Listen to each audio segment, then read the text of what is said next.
चार बेटों की एक बूढ़ी माँ जी बहुत अमीर घराने से थी। घर में सब कुछ ऐशो आराम था, नौकर चाकर लगे हुए थे। लेकिन बूढ़ी माँ जी को खाना किसी एक बहू के हाथ का ही चाहिए था। चार बहुओं में तीन बहुएं एक एक दिन करके माँ जी को खाना पकाकर खिलाती थी। लेकिन एक बहू बहुत बदतमीज़ कड़वे मिजाज की थी। वो माँ जी को खाना भी नहीं देती थी और ढंग से बात भी नहीं करती थी। बूढ़ी माँ जी का घर पर सब कहना मानते थे, लेकिन छोटी बहू उनसे बिल्कुल नहीं डरती थी। वो अपने फैशन में ही मस्त रहती थी। हर वक्त सहेलियों के साथ पार्टी करना, शहर शहर घूमना, यही उसकी हॉबी थी।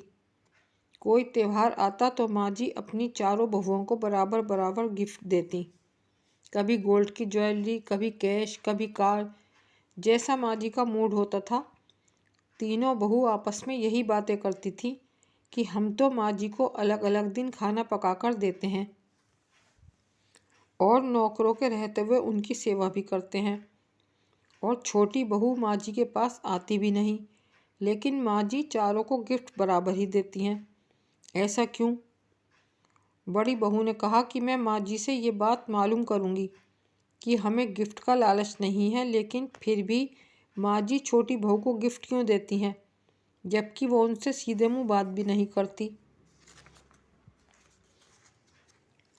एक दिन बड़ी बहू ने मौका पाकर अपनी सास माँ जी से मालूम कर ही लिया कि आप हम चारों के साथ ऐसा क्यों करती हैं।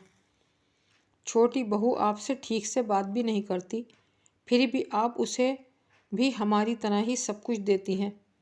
माँ जी के दिल को ये बात लग गई। दिन महीने साल गुजरते रहे और माँ जी अब बहुत बीमार रहने लगी। माँ जी का एक बूढ़ा और बहुत पुराना वफादार नौकर था। उन्होंने अपने नौकर को बुलाकर उससे 4 लकड़ी के छोटे छोटे बॉक्स मंगाए, और उन चारों बॉक्स में क्या था ये नौकर और माँ जी के अलावा किसी को भी नहीं मालूम था। माँ जी ने वो बॉक्स लॉक करके यह कहकर रख दिए कि इन्हें मेरे मरने के बाद चारों बहुओं को दे देना। चारों पर नाम लिखे हुए थे।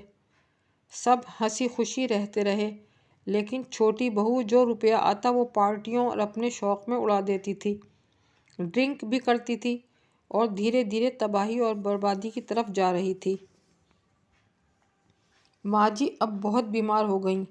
उन्हें लगा कि वो अब नहीं बचेंगी। आखिर एक दिन वो इस दुनिया से रुखसत हो गईं और उनके मरने के बाद चारों बहुओं को वो बॉक्स मिल गए। तीनों बहुओं के बॉक्स में सोना, कैश और बहुत सारी दुआएं और आशीर्वाद, और छोटी बहू के बॉक्स में ईंटें पत्थर ही निकले। इसलिए इस कहानी से हमें ये सीख मिलती है, जैसा बोओगे वैसी फसल काटोगे। जिन बहुओं ने माँ जी की खिदमत की उनको उसका फल मिला। जिसने बंजर ज़मीन पर मेहनत ही नहीं की उसे ईंटें पत्थर मिले। इसलिए कहते हैं कि ज़िंदगी में अगर किसी को हंसाओगे तो तुम भी हंसोगे, किसी को रुलाओगे तो वो तुम्हारे पास वापस ही आएगा।